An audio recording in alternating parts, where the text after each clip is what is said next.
Let's talk about cold email and its place in modern marketing. Does cold email still work? And the short answer is yes, it does. But here's the situation where you want to use it. First of all, B2B. Don't mess with B2C. I'm sure there's people that do it, but it's a whole different beast. For B2B, you have to get a lot of things right to make cold emailing work. You can't just do it any old way and have it work. First of all, let's start with the offer. The offer has to be really, really good. Like, it has to be something where if you read it and you were on the other end of the email, you'd be like, all right, I gotta say something to this.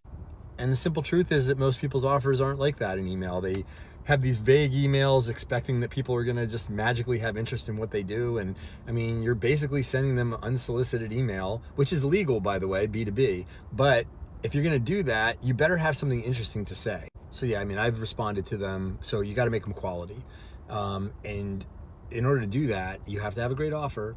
And let me give you examples. And by the way, don't copy this. Like, there's a million different ways to do this, but it's really good if you give them something for free that is no risk. Like, there can be no risk in the offer. It has to be something where it's like, why would I not do this? Right? It would be like, I'm kind of dumb for not doing this. That's how it should feel. So whether you're giving away consulting or you're giving away a sample of your product or you're buying them a coffee and doing a consult with them or whatever, you're gonna have to test different offers to see what works. But I will tell you that when you find a good one, well, you got one of the things down. We got a few more to go. Okay, let's say you have an offer that actually works, which, by the way, the only way you can figure that out is if you do thousands and thousands of emails to figure out if it's actually working. But if you did determine that something's working, now it's a constantly feeding your list, like constantly getting a new list of quality people. Hopefully your total addressable market, your TAM, is pretty big, because if you're working in a very small area, a very limited audience, cold email is not for you. I had a guy reach out to me like a week ago and he's like, we work with Fortune 500 companies. I want to approach the CEOs. It's like, buddy, that's 500 people. You're not going to use cold email for that. Doesn't make any sense. But anyway, so hopefully you have tens of thousands or hundreds of thousands of potential customers. That's going to be much better for cold emailing. And then you reach out to them. You have to use a list platform. Now, I have a data company that can be used for it, because we actually can get people that are actually showing intent to buy.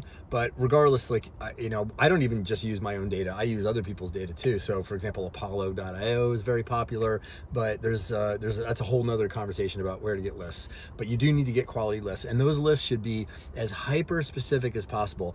You should really understand your avatar. Don't just get generic scraping of like anybody kind of ish that's close to what you do. You need to make sure that they make the amount of money, like the revenue is the right amount for the company. There's the right number of employees. It's the right title. It's like, their specific, their specific title. If geographic areas is important, then make sure it's in those areas or whatever. But get as specific as possible so that you can speak to this audience in a very specific way.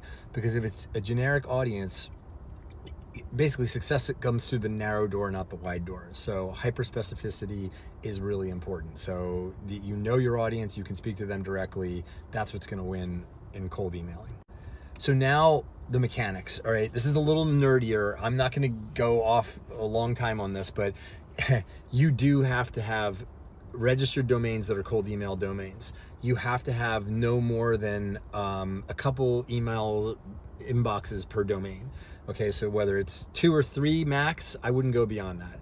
Okay, we usually do 2 or possibly 3 per domain. So let's say, for example, that you need, and by the way, if depending on how many you want to send out per week or per month or whatever, you're going to have more domains and mailboxes to handle that load, because you're not going to want to send more than a certain amount per day. That's going to scale over time. So you're going to start in the beginning. You're going to warm up these. You're going to register the domains, set up the mailboxes on whatever platform. It could be Gmails, it could be Outlook, what have you. That's, again, a whole nother technical dissertation about that. But you need to have a good platform for doing both.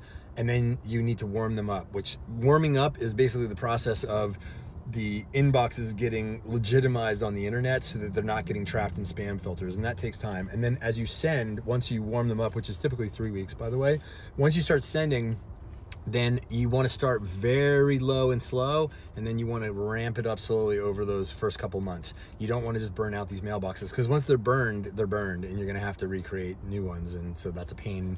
You got to wait another 3 weeks to warm them up again. Okay, but basically, if you do all these things, if you have a good infrastructure for the mailboxes, you have a good sending platform, you have a good message, maybe follow up once or twice max on the email sequence. Like I would do maybe 2, maybe 3 max. I mean, some people go crazy and send like 5 follow-ups, 10 follow-ups, 15, whatever. I don't do that. I would just say send a couple, you know, just to give yourself a few opportunities to catch them at different times, and then it should just end after that. You have a great offer, and you really understand your market, and you know what their pain points are, and you're talking to them, and you're offering something that's like a Godfather offer, like they can't say no, can't refuse it, you're going to be successful. And you got to do it over the long haul. You're going to have to try different copy, different emails, you have to try different offers, but if you stick with it, you're going to see success. By the way, the vast majority of marketing agencies that I know, which is a lot of marketing agencies, are using cold email effectively and successfully and haven't stopped, despite what you might have heard about cold emailing getting really difficult a couple years ago. You know what? That just filters out the faint of heart. That just filters out the people that weren't really that committed or weren't that good at it. It's a good thing. It's a good thing when the average person doing really crappy versions of campaigns like this can't be successful, because it means that the people that are really dedicated to it, the people that really know what they're doing and are willing to invest time and money in it, are going to be successful. So to me, that's a good thing. If you want to know more about cold emailing, I wrote a free book on it. Go to leadeagle.io and you'll see there's a book in there. I talked about cold emailing amongst other topics. Just go into the ebook section of the website at leadeagle.io. Totally free, there's no catch.